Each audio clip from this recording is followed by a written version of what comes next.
استغفر اللہ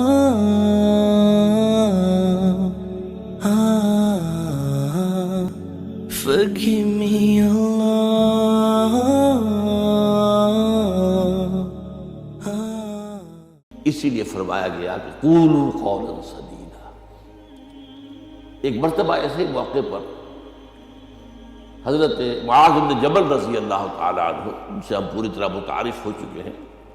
ایک بڑی طویل حدیث ان کی ہم پڑھ چکے ہیں، ان کے سامنے یہی بات آئی تو انہوں نے حیرت سے کہا کہ حضور، کیا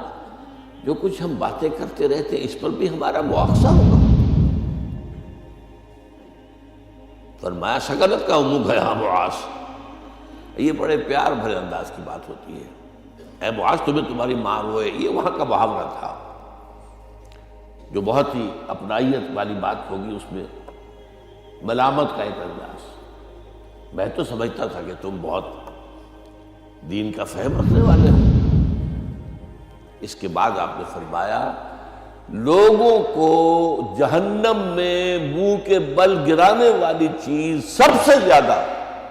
زبان کی کھیتیاں ہیں، حصائد السنتکم،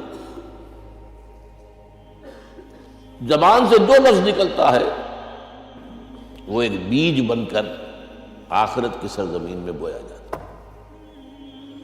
اب اگر برا ہے تو کانٹے دار پودا اس سے نکلے گا، جھاڑ جھنکاڑ،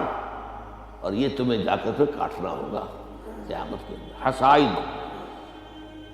اس کو کہتے ہیں کھیتی کا کاٹنا نہیں ہوتا، حب الحصید۔ دو قسم کی نباتات زمین پر ہیں، ایک تو وہ جو پودا اور درخت موجود رہتا ہے، پھل آپ اتار لیتے ہیں، اگلے سال پھر پھل آ گیا، پودا وہی کا وہی ہے، اور ایک وہ فصل ہوتی ہے گندم کی ہے، چاول کی ہے، گنے کی، وہ آپ نے کاٹ لی، اس کو کہتے ہیں حصید۔ حصائد السنتکم، تمہارے زبانوں کی بوئی ہوئی جو کھیتیاں ہیں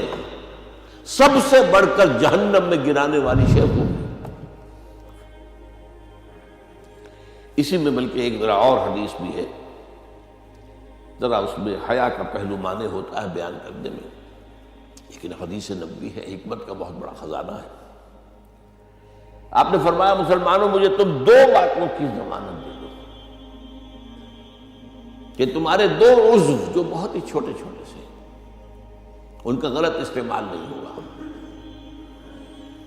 جنت کی ضمانت میں دیتا ہوں۔ اب دیکھیے کوئی 2 من وزن ہے، 1.5 من ہے، 2 من سے بھی زائد ہے، اب اس میں 2 عضو ہیں، ایک زبان اور ایک شرمگاہ، ان 2 کی ضمانت مجھے دے دو کہ ان کا غلط استعمال نہیں ہوگا۔ باقی پورا جسم جو ہے اس کی جو بھی حرکات و سکنات ہیں ان کی گویا کہ میں ضمانت دیتا ہوں کہ اول تو وہ ٹھیک ہی ہو جائیں گے، وہ غلط کام کریں گے نہیں، جیسے کہ ابھی آیت میں ہم نے دیکھا یا ایھا الذین آمنوا اتقوا اللہ وقولوا قولا سدیدا یصلح لکم اعمالکم،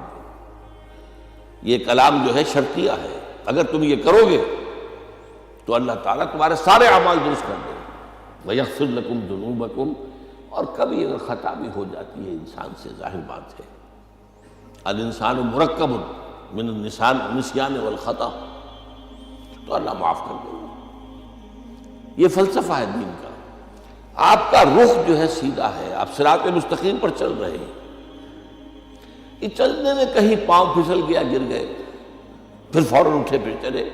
تو اللہ معاف فرماتا ہے ان چیزوں۔ لیکن زندگی کا رخ ہی ٹیڑھا ہو گیا، اب تو معاملہ بالکل برعکس ہو گیا، اب تو جو قدم اٹھ رہا ہے وہ غلط رخ پر جا رہا ہے، جتنا آگے بڑھیں گے صراط مستقیم سے اتنا ہی دور ہوتے جائیں گے۔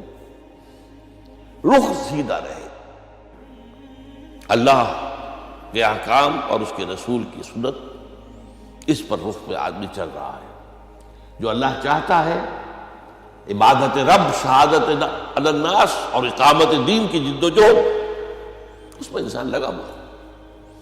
اب خطا ہو گئی، غلطی ہو گئی، لغزش ہو گئی، کیونکہ مجھے یاد ہے آج تک اپنا یہ واقعہ میڈیکل کالج کے 5th ایئر کا، ذرا دیر ہو گئی تھی، فرسٹ لیکچر ہمارا ہوتا تھا جو سرجری کا، ڈاکٹر امیر الدین وہ بڑے سخت تھے، 5 منٹ کی مہلت دیا کرتے تھے، اس کے بعد دروازے بند، اس کے بعد آپ آئیں گے تو پھر آپ داخل نہیں ہو سکتے۔ تو میں تیز چل رہا تھا، بارش ہوئی تھی، سائیکل پر تھا، سائیکل پھسلی میں گرا، گرتے ہی بجلی کے مانند اٹھا۔ مجھے آج بھی یاد ہے کہ میں حیران ہوا کہ میں جب اٹھ چکا تھا تو مجھے معلوم ہوا کہ میں گرا تھا۔ یہ ایک کیفیت ہوتی ہے کہ آدمی جو ہے، ایک یہ ہے کہ گرا ہے تو میں پڑا وہاں پر، تو ایک تو یہ ہے کہ گناہ کے اوپر ڈیرا لگا لیا جائے، ایک یہ ہے کہ گناہ ہوئے فوراً اٹھے، جس کو سورہ نساء میں کہا گیا ہے ثم یتوبون من قریب، فوری طور پر اگر توبہ کر لیں تو اللہ تعالیٰ لازماً انما التوبۃ علی اللہ للذین یعملون السیئات ثم یتوبون من قریب، کوئی گناہ تو ہو گیا، خطا تو ہو گئی، فوراً توبہ کر لیں، اللہ تعالیٰ صاف کر دے گا فوراً۔ اللہ نے اپنے ذمے لیا ہے، اپنے اوپر لازم کر لیا ہے۔ تو اس اعتبار سے حضور نے فرمایا کہ یہ 2 اعضاء ہیں، ان کی ضمانت مجھے دے دو کہ ان کا استعمال غلط نہیں ہوگا تو جنت کی ضمانت مجھ سے